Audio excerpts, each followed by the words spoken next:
Good morning my dear students. आज हम discuss करेंगे क्लास 10th का टॉपिक रिप्रोडक्शन। चलिए डिस्कस करते हैं। First of all, what is reproduction? आखिर ये रिप्रोडक्शन है क्या? तो रिप्रोडक्शन को हम लोग डिफाइन करते हैं the growing of new organism from existing organism of same species. Okay, growing of new organism.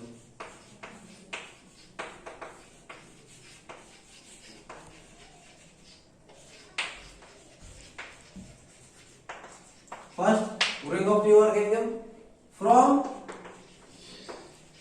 existing organism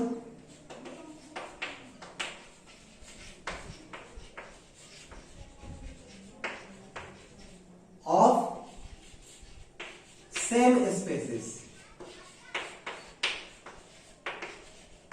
क्या कर रहे हैं? न्यू ऑर्गेनिज्म को प्रोड्यूस कर रहे हैं। ठीक है, किस ऑर्गेनिज्म से? जो है उसी में से, जो इस अर्थ पे ऑलरेडी है, उन ऑर्गेनिज्म से न्यू ऑर्गेनिज्म को रिप्रोड्यूस किया जा रहा है ऑफ सेम स्पेसीज। यानी कि जो जिस स्पेसीज का ऑर्गेनिज्म है उसी स्पेसीज का न्यू ऑर्गेनिज्म को रिप्रोड्यूस किया जा रहा है। यानी कि कुत्ता का बच्चा रिप्रोड्यूस करेगा कुत्ता का बच्चा, यानी कुत्ता का बच्चा शेर का बच्चा को रिप्रोड्यूस कर देगा।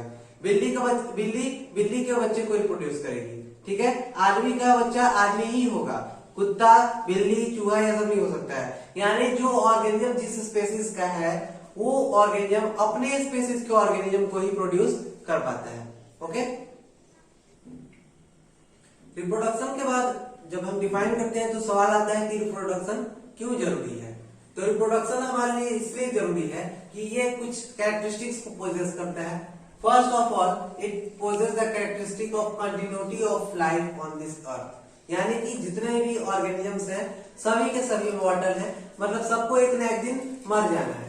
ठीक है, तो आखिर मर जाएंगे तो उनको रिप्लेस करने के लिए कौन रहेगा? लाइफ को कंटिन्यू करने के लिए अर्थ पे कौन से ऑर्गेनिज्म आएंगे? उनके बच्चे आएंगे, उनके न्यूऑन्स आएंगे। तो लाइफ को कंटिन्यू रखने के लिए अर्थ पे रिप्रोडक्शन बहुत ही जरूरी है।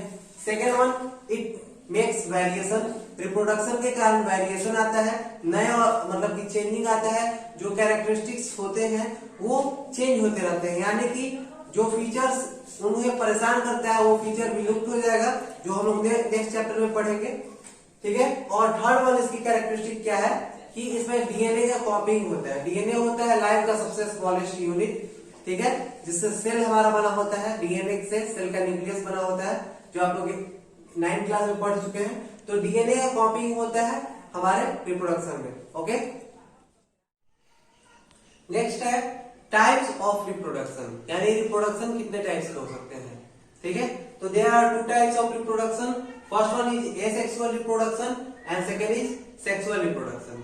सबसे पहले हम डिस्कस करेंगे एसेक्सुअल रिप्रोडक्शन को। Asexual reproduction is a type of reproduction in which single parent is involved and sex cells or gametes are not used। इसको हम डिफाइन कैसे करते हैं?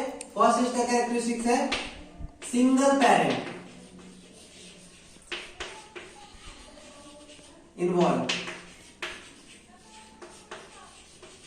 सेकेंड कैरेक्टरिस्टिक्स इसका क्या है? सेक्स सेल्स और गैमेट्स, जिन्हें गैमेट्स कहते हैं, आर एब्सेंट। गैमेट्स का यूज नहीं किया जा सकता है इसमें। इसका एग्जांपल हम लोग लिख सकते हैं अमीबा, पैरामेसियम, इस सब में होता है। कुछ प्लांट्स में भी सेक्सुअल रिप्रोडक्शन होता है। ठीक है, अब आते हैं हम सेक्सुअल रिप्रोडक्शन पे। ठीक है, sexual reproduction is a type of reproduction in which both parents are involve. First one is both parents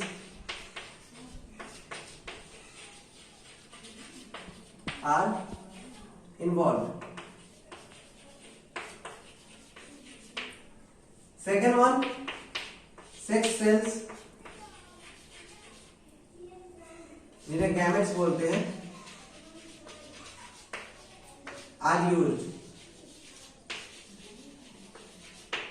ये मोस्टली एनिमल्स में होता है, ह्यूमंस में भी होता है। ठीक है, तो इसमें एग्जांपल में हम लोग लिख सकते हैं अगर इन एनिमल्स मोस्टली प्लांट्स में भी होता है ये।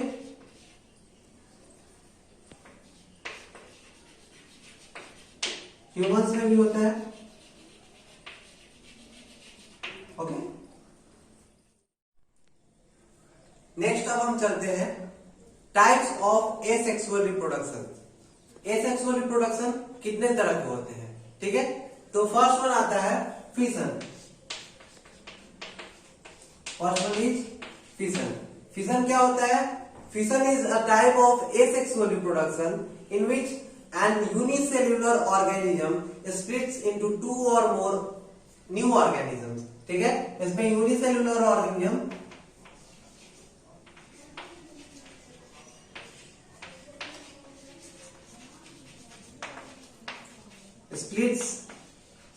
स्प्लिट मतलब divide. Unicellular organism splits into two और मोर ऑर्गेनिज्म,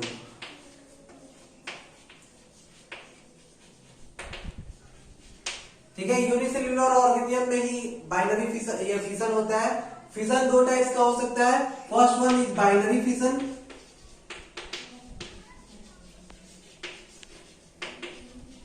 बाइनरी फिशन क्या होता है?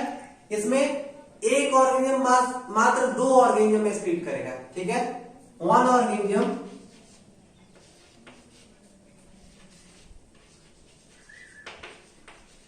splits into two organism only.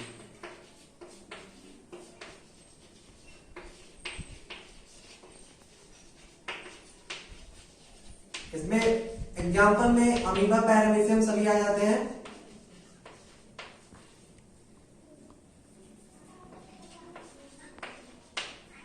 Amoeba तो कैसे स्प्लिट होता है ये देखते हैं हम लोग। इसके कुछ स्टेजेस बने होते हैं। मान लीजिए कि अमीबा हमारा हो गया, अमीबा हो गया, ये फूड ईट करता है, ठीक है। ये अमीबा हो गया, इसका न्यूक्लियस हो गया, ठीक। तो अमीबा जब मैच्योर हो जाता है, मैच्योर मतलब कि उस स्टेज में पहुंच जाता है कि अब उसमें फर्दर ग्रोथ नहीं होगा, तो इस केस में अब उसका न्यूक्लियस जो है, अगले केस में न्यूक्लियस और धीरे धीरे उसका मतलब कि स्यूडोपोडिया जो है, मतलब साइटोप्लाज्म, वो दो भागों में डिवाइड होना शुरू हो जाएगा, ठीक है। पहले न्यूक्लियस डिवाइड होना शुरू होता है, न्यूक्लियस है जो दो भाग में डिवाइड होना शुरू होगा, ठीक है। उसके बाद न्यूक्लियस डिवाइड होने के बाद साइटोप्लाज्म भी डिवाइड होगा और धीरे धीरे वो दो न्यू ऑर्गेनिजम्स, दो न्यू अमीबा के रूप में डिवाइड हो जाएंगे और दो न्यू अमीबा यहाँ पे जनरेट हो जा रहे हैं, ठीक है। तो इस तरह से हमारा रिप्रोडक्शन काम कर रहा है, हमारा बाइनरी फिशन। एक ऑर्गेनिज्म धीरे धीरे दो नए ऑर्गेनिजम्स में स्प्लिट कर जा रहे हैं, okay. Second one is multiple fission. Multiple fission में कुछ नहीं, एक ऑर्गेनिज्म दो से अधिक ऑर्गेनिजम्स में जब स्प्लिट करते हैं जिसको कहते हैं मल्टीपल फिशन। वन ऑर्गेनिज्म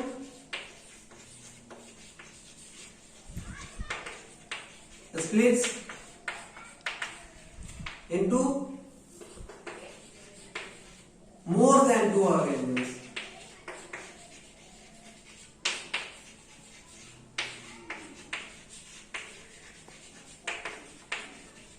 इसका एग्जाम्पल हमारे पास है प्लाज्मोडियम।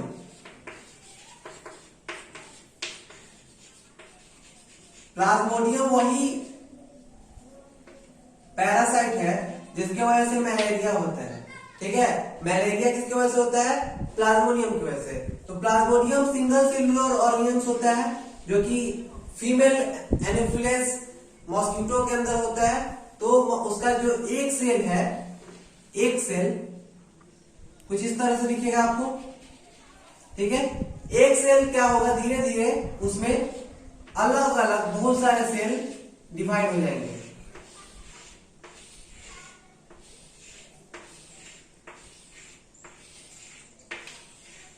ठीक है। बहुत सारे न्यूक्लियस फॉर्म होंगे और न्यूक्लियस के ऊपर साइटोप्लाज्म फॉर्म होंगे, ठीक है। धीरे धीरे उनका न्यूक्लियस बहुत सारे भागों में डिवाइड होगा और बहुत सारे नए सेल्स बनेंगे। और जैसे ही ये सिस्ट जो है वो ब्रेक करता है धीरे से, तो ये जितने भी सेल्स हैं ये सभी क्या होंगे, ब्रश करके बाहर निकल जाएंगे और नए नए सेल्स फॉर्म करते हैं। ओके,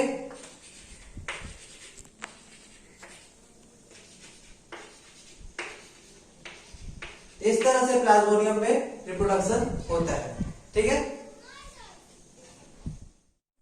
नेक्स्ट चलते हैं हम बर्डिंग की तरफ। ठीक है, budding second mode of asexual reproduction है।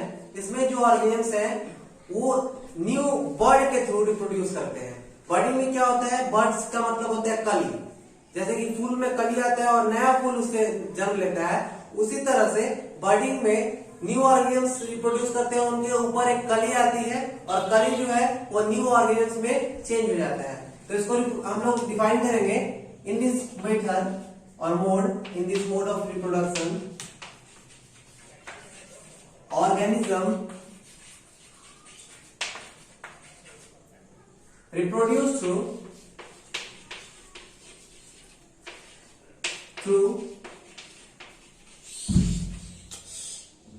new growth on their body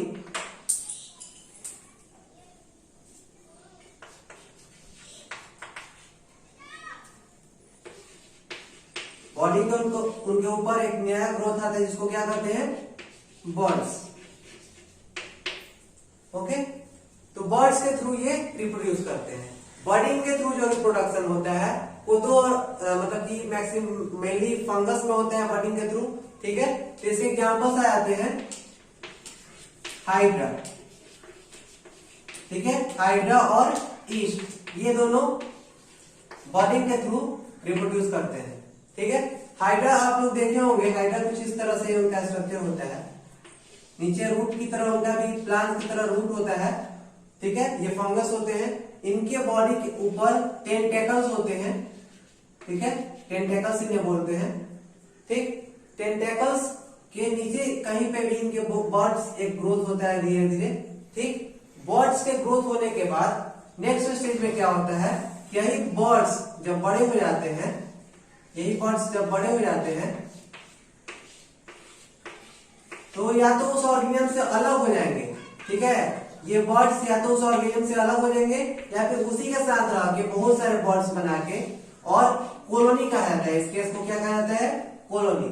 जब बहुत सारे फंगस या फिर ईस्ट या फिर हाइड्रा एक साथ एक ही जगह पे पाए जाते हैं तो इस स्टेज को कॉलोनी कहा जाता है। ईस्ट को भी समझ लीजिए, ईस्ट का शेप कुछ इस तरह से होता है, बीच में न्यूक्लियस होता है, उनके भी धीरे से बर्ड्स आते हैं और वो बर्ड्स न्यू ईस्ट में डेवलप हो जाता है। इस केस में अगर बहुत सारे बर्ड्स आ जाते हैं और वो स्प्लिट नहीं करते हैं तो वो भी कॉलोनी बना लेते हैं। ठीक है, तो ईस्ट भी इस तरह से अपने आसपास कॉलोनी बना लेते हैं, या फिर वो इंडिपेंडेंटली वो रह सकते हैं अगर वो अलग हो जाते हैं अपने पेरेंट प्लांट से। तो नेक्स्ट हमारा है टॉपिक स्पोर फॉर्मेशन। ठीक है, स्पोर फॉर्मेशन में क्या होता है कि इसमें बहुत ही छोटे माइक्रोस्कोपिक रिप्रोडक्टिव यूनिट्स होते हैं जिन्हें हम स्पोर्स कहते हैं। आप फिगर में देख पा रहे होंगे, ये छोटे छोटे माइक्रोस्कोपिक, आप लोग रुआ का जो रुई होता है, रुई का स्मॉलेस्ट यूनिट जो पेड़ से जब फूल के निकलता है फटने के बाद, तो वो स्मॉलेस्ट यूनिट वही स्पोर्स होते हैं। ठीक है, इसको हम लोग वो हम देख सकते हैं, जिन्हें देख सकते हैं मतलब कि दिखने वाले होते हैं, और ये जो स्पोर्स होते हैं ये माइक्रोस्कोपिक होते हैं, यानी कि ये बहुत ही ज्यादा छोटे होते हैं जिन्हें हम अपनी नंगी आंखों से नहीं देख पाते हैं। ठीक है, तो in spore formation type of reproduction the organism reproduce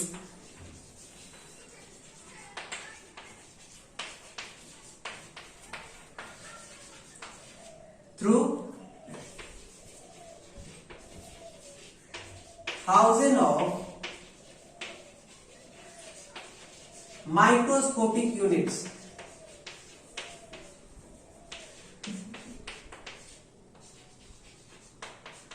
called spores। इन्हें ये स्पोर्स कहते हैं और इन्हीं के थ्रू रिप्रोडक्शन इनका होता है। आप लोग देखे होंगे कि जब हम लोग ब्रेड खाते हैं और ब्रेड को मतलब 2-3 दिनों तक खुली हवा में रख देते हैं तो उनके ऊपर एक ग्रीन पिगमेंट्स आ जाता है, जिसको हम लोग अपने भोजपुरी भाषा में भुअरी कहते हैं। ठीक है, ये जो होता है अगर उसको हम माइक्रोस्कोप से लगा के देखें तो उनका स्ट्रक्चर कुछ इस तरह से होता है। ठीक है, इन्हें राइजोपस, इनका साइंटिफिक नेम हुआ राइजोपस, और राइजोपस को ब्रेड बॉल भी कहा जाता है, और उनके ऊपर कुछ इसी तरह से स्पोर फॉर्मेशन आ जाता है। ठीक है।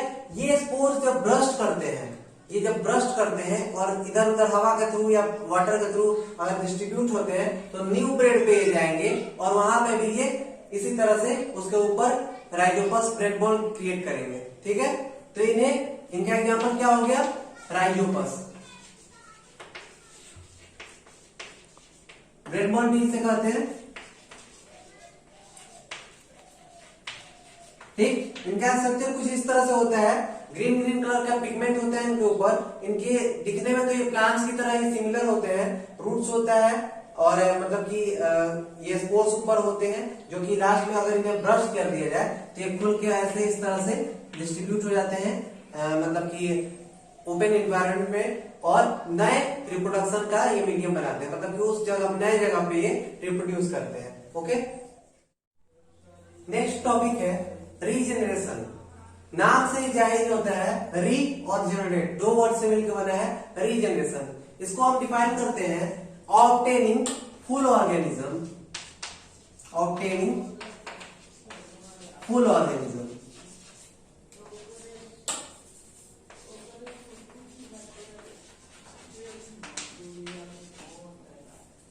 From its body part. मतलब कि किसी ऑर्गेनिज्म के बॉडी पार्ट से उसको, उस पूरे ऑर्गेनिज्म को अगर हम लोग जनरेट कर पाते हैं तो उसे कहते हैं रीजनरेशन। इसका छोटा मोटा एग्जांपल हम लोग अपने डेली लाइफ में भी देखते रहते हैं। सबसे आसान है होम लिजार्ड, जो छिपकली होती है। छिपकली का अगर पूंछ कट जाता है तो वहां पे न्यू पूंछ ग्रोथ कर लेता है, बस पर उसके पूंछ के साथ ही ऐसा होता है, पैर, फेस, इस सब के साथ ऐसा नहीं होता है। फुल ऑर्गेनिज्म में रीजनरेट करने वाले ऑर्गेनिज्म का नाम है प्लानेरिया। इसका क्या एग्जांपल है, प्लानेरिया। यह सिंपल मल्टीसेल्युलर ऑर्गेनिज्म है, ठीक है, जो कुछ इस तरह से दिखता है।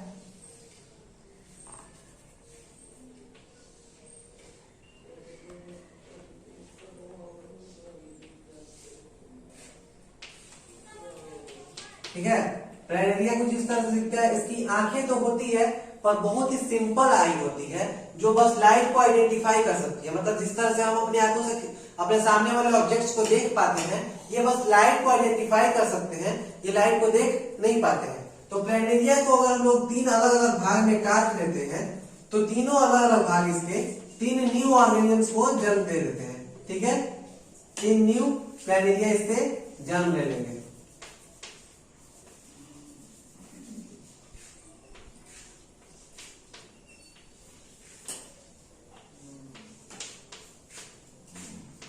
ठीक है, इस प्रोसेस को, कंप्लीट प्रोसेस को क्या बोलेंगे, रीजनरेशन। यानी कि अगर उसके बॉडी पार्ट्स अलग भी हो जाते हैं तो हर बॉडी पार्ट से एक नया ऑर्गेनिज्म जनरेट कर सकता है, प्रोड्यूस हो सकता है।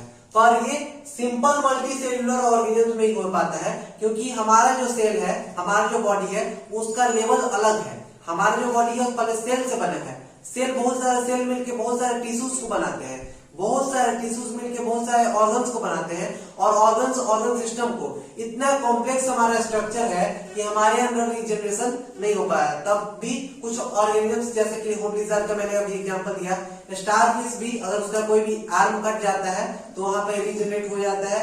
ऑक्टोपस का भी कोई भी आर्म कट जाता है तो इस केस में भी रीजनरेट हो पाता है, पर हमारे केस में ऐसा नहीं होता है। हमारा रीजनरेशन क्या होता है, हमारा नाखून रीजनरेट होता है, हमारे बाल ये रीजनरेट हो सकते हैं। ओके, आज का लास्ट टॉपिक है फ्रैगमेंटेशन। फ्रैगमेंटेशन भी same to same binary fission या फिर फिशन का एग्जांपल हम ले सकते हैं। इसमें फ्रैगमेंटेशन में क्या होता है, बाइनरी फिशन में एक सिंगल ऑर्गेनिज्म दो ऑर्गेनिज्म में या दो से अधिक ऑर्गेनिज्म में स्प्लिट करता था। इसमें क्या करेगा, मल्टी सेल्यूलर ऑर्गेनिज्म जो है, multi cellular organism splits into two or more organisms।